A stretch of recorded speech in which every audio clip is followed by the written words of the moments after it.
Purification des métaux par électrolyse.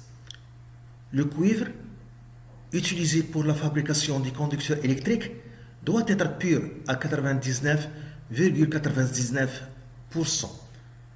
Pour purifier une barre de masse M égale 10 grammes de cuivre comportant en masse 2% d'impureté inoxydable, on réalise l'électrolyse d'une solution électrolytique de sulfate de cuivre 2, CuD+, SO4-, acidifié à l'acide sulfurique. La barre de cuivre impur constitue l'anode qui devient mince et le cuivre se dépose sur la cathode en cuivre pur. 1. Complétez le schéma en indiquant les polarités du générateur, le sens du courant et de déplacement du porteur de charge. Voilà le schéma de cette électrolyse. On a dit que la barre en cuivre impur constitue l'anode. Donc l'anode est reliée toujours au pôle positif du générateur. Et à l'anode, il y a oxydation. C'est-à-dire, ici, le cuivre se transforme en ion cuivrique, CuD+. Et on remarque que la barre en cuivre impur devient mince. Ça signifie que les atomes de cuivre se transforment en ion cuivrique, CuD+, par oxydation. À la cathode, on obtient ici du cuivre pur, car il y a réduction. Les ions CuD+, se sont réduits en Cu, en cuivre Cu, qui se dépose sur la cathode en cuivre pur. Et la cathode est toujours liée au pôle négatif du générateur. Donc les électrons sortent du pôle négatif du générateur et arrivent sur la cathode et ici seront captés par l'oxydant CuD+, c'est-à-dire qu'il y a réduction. Les ions CuD+, se transforment en atomes Cu qui se déposent sur la cathode. Et on remarque que l'épaisseur de la cathode augmente car il y a des pots de cuivre. Des pots de cuivre signifie réduction, signifie CuD+ se transforme en Cu, en cuivre qui se dépose sur la cathode. Et ici, l'anode devient mince car il y a oxydation de cuivre. Les atomes de cuivre se transforment en ions cuivriques CuD+. Ici, dans la solution, il y a des ions,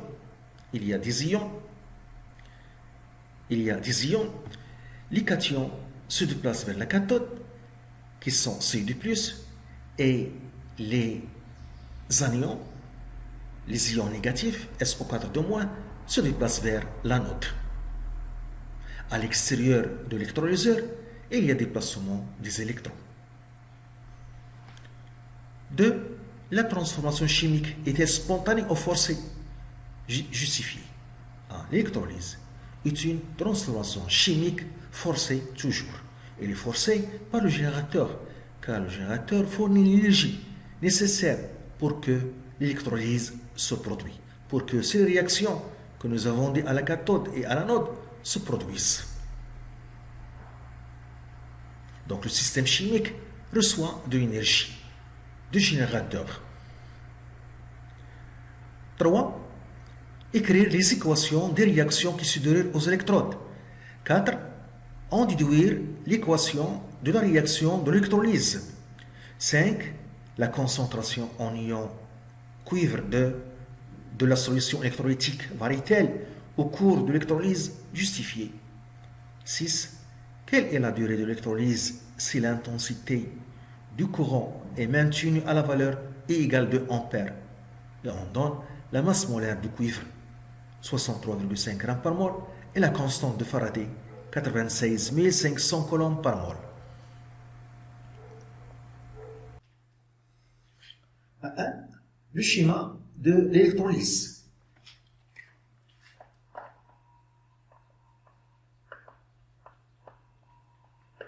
Le schéma de l'électrolyse.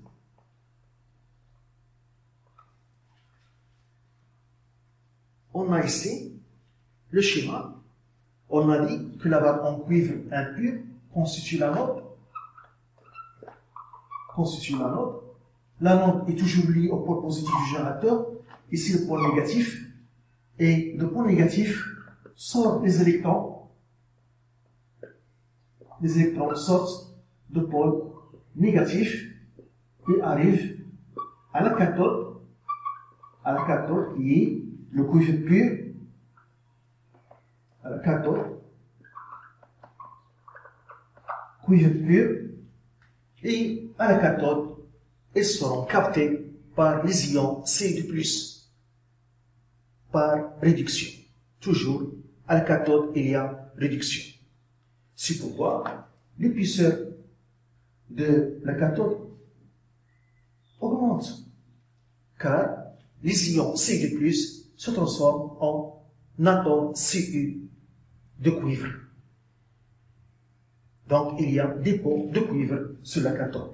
Par conséquent, l'épaisseur de la cathode augmente. Et ici, l'épaisseur diminue. L'anode devient mince, car il y a oxydation, car les atomes de cuivre se transforment en ions Cu+. Vers la cathode se déplacent les cations Cu2+, et vers l'anode se déplacent les anions SO4 de moins. Les électrons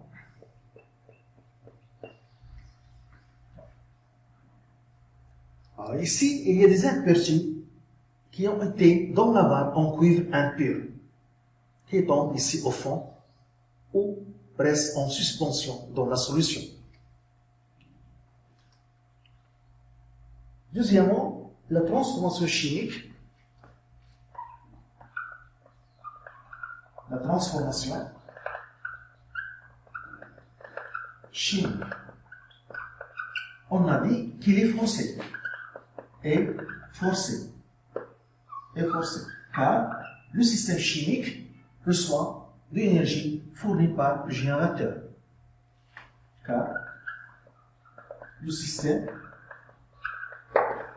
chimique reçoit de l'énergie fournie par le générateur.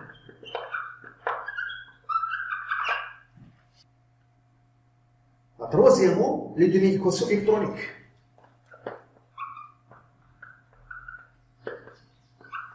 Les demi-équations électroniques.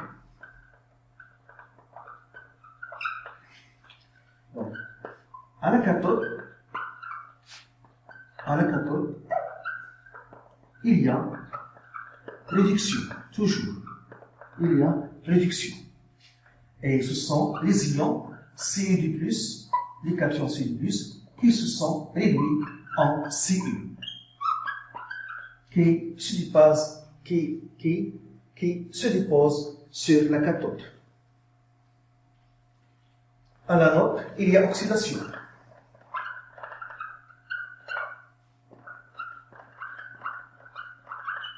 Il y a oxydation. Oxydation des atomes de cuivre, Cu, se transforme en Cu de plus 2 électrons. C'est pourquoi l'anode devient mince.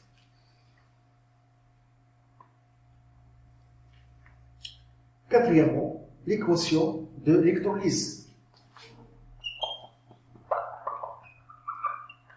L'équation de l'électrolyse. On va sommer les deux demi-équations. Donc, on a les électrons perdus est égal, leur nombre est égal au nombre d'électrons captés. Donc, on a Cu de plus Cu donne Cu de plus Cu. Donc, Cu ici, qui se trouve à l'anode, ici anode, ici cathode.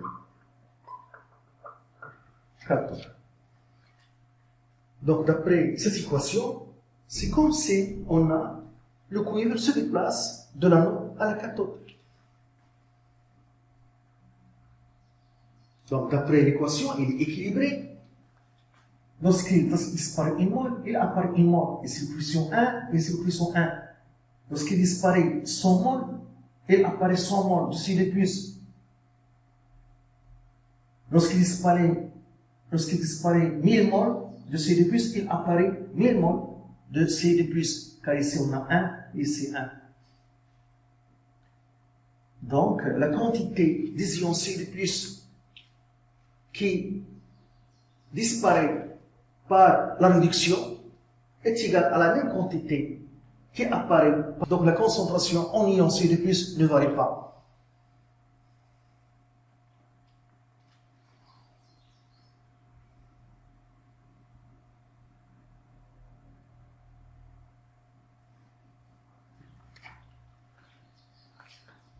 La concentration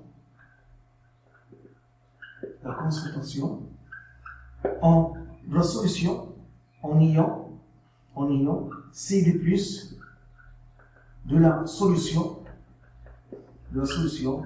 ne varie pas. Car la quantité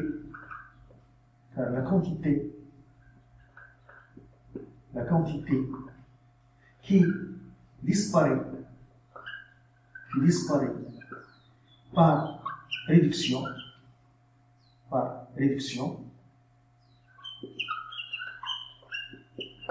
est remplacée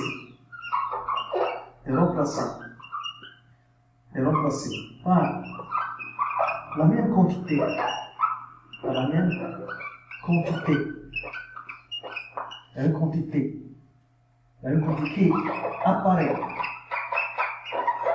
qui apparaît par oxydation.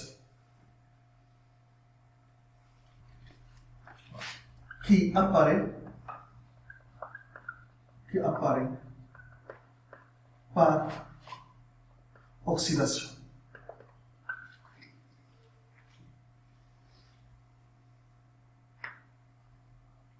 Sixièmement, la durée de l'électrolyse. 6. La durée de l'électrolyse.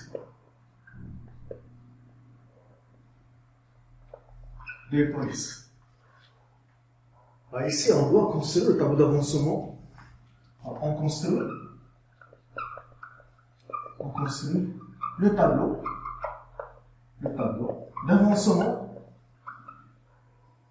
d'avancement en considérant la demi-équation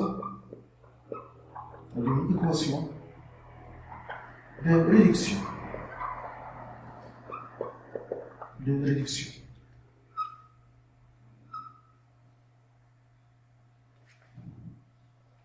Donc, 4 lignes. Ici, une colonne pour les électrons, car ce sont échangés. La demi-équation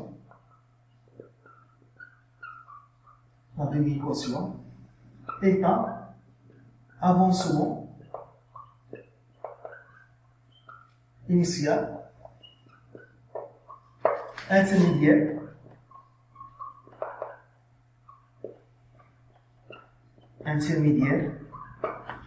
ici 0, ici x. La demi-équation de réduction qui suffit à la cathode, Cu de plus 2 électrons, se transforme en Cu. Quantité de matière en mol. Ici, la quantité des électrons. Donc, on a Mi, Si de plus, on a une quantité initiale.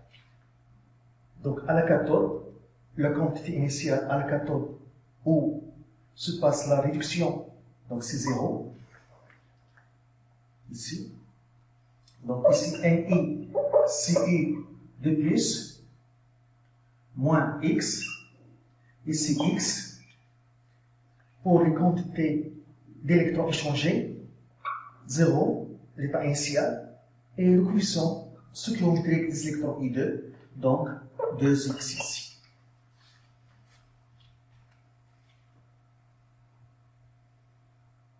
La quantité d'électrons échangés est égale à 2x. La quantité d'électrons échangés est égale à I fois delta T sur Faraday, qui est égal à 2x. Donc x est égal à I fois delta T sur 2 Faraday. On cherche cette durée de l'électrolyse. Pour que tout le cuivre qui se trouve dans la barre en cuivre impur se déplace vers la cathode.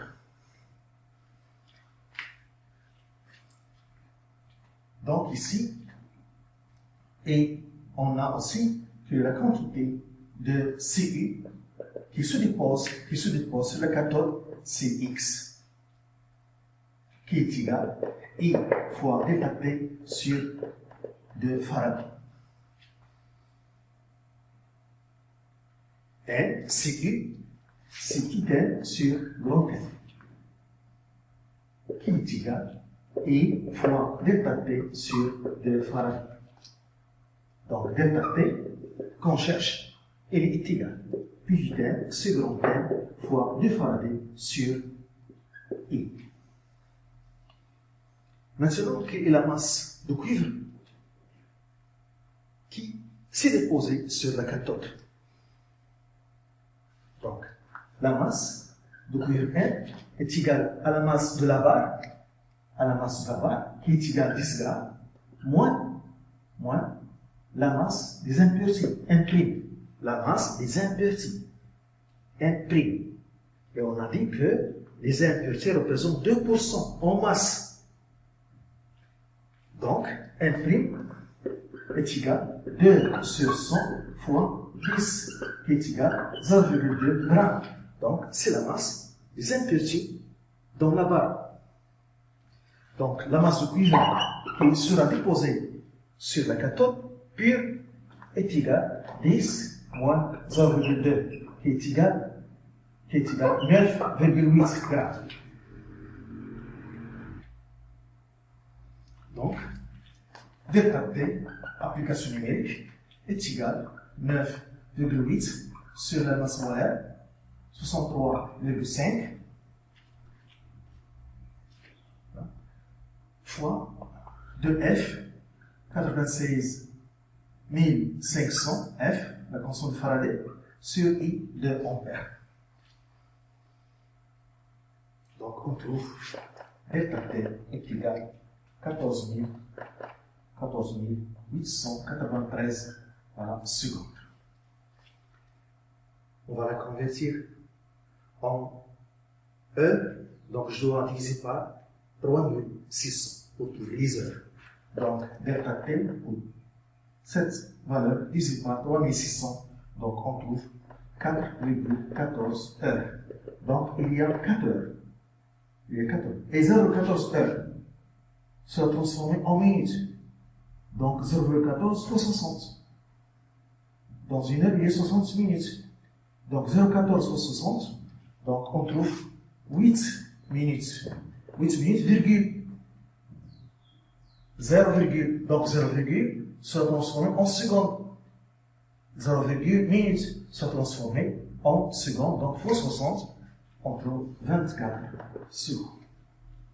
C'est la durée de cette électrolyse pour que tout le cuivre qui se trouve sur la barre en cuivre impur est transporté de l'anode vers la cathode.